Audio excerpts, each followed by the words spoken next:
ప్రతి ఒక్కరికి ఉన్నట్టే నీకు కూడా జీవితంలో కొందరు శత్రువులు తప్పకుండా ఉంటారు. అదెలాగో చూద్దాం. విధ్వంసకర రీతిలో మీ గురించి ప్రతికూలంగా మాట్లాడే వ్యక్తుల కోసం వెతకండి.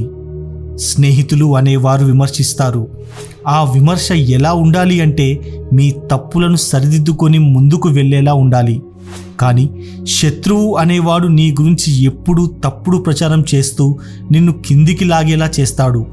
అందుకే నీ స్నేహితులను జాగ్రత్తగా ఎంచుకో, లేదా నీ శత్రువుని నువ్వు ఎంచుకున్నట్టే.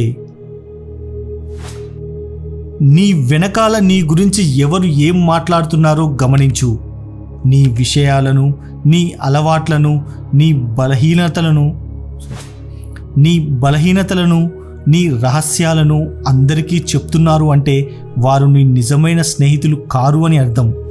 అలా నీ వెనకాల మాట్లాడుతున్నాడు అంటే వాడు నీ శత్రువు అని అర్థం.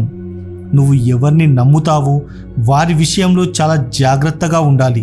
నీ దగ్గర ఇతరుల గురించి చెడుగా మాట్లాడుతున్నారు అంటే ఇతరుల దగ్గర కూడా నీ విషయాలు మాట్లాడుతారు అని అర్థం.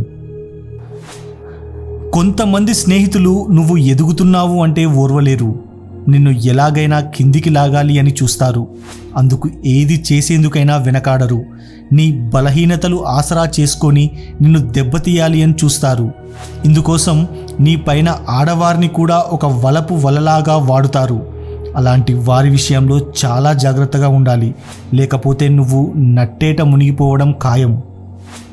నీకు విజయాలు రాకుండా అడ్డుకునేవారు, నువ్వు చేసిన పనులను వారు చేశారు అని చెప్పి లాభం పొందాలి అని చూసేవారు ఉంటారు. ఇలాంటి వారు ముఖ్యంగా మీరు పనిచేసే చోట ఎక్కువగా ఉంటారు. వీరు పనులు చెయ్యరు, చేసేవారిని చూస్తే ఈర్ష్యపడతారు.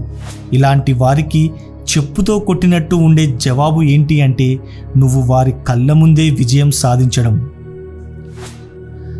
నువ్వు అకస్మాత్తుగా చాలా ఎదిగినప్పుడు నీతో ఉండే మిత్రులు, నీతో ఉండే విధానంలో తేడా వస్తుంది. కొంతమంది మంచిగా మాట్లాడేవారు ఉంటారు. కొంతమంది మాత్రం నువ్వు ఏది మాట్లాడినా దానికి వెటకారంగా మాట్లాడుతూ ఉంటారు. అలా మాట్లాడే వారితో జాగ్రత్తగా ఉండాలి. వాడే నీ శత్రువుగా మారుతున్నాడు అని అర్థం. నీ శత్రువులను వీలైతే క్షమించు, కానీ వారి పేర్లను మాత్రం ఎప్పటికీ మర్చిపోకు.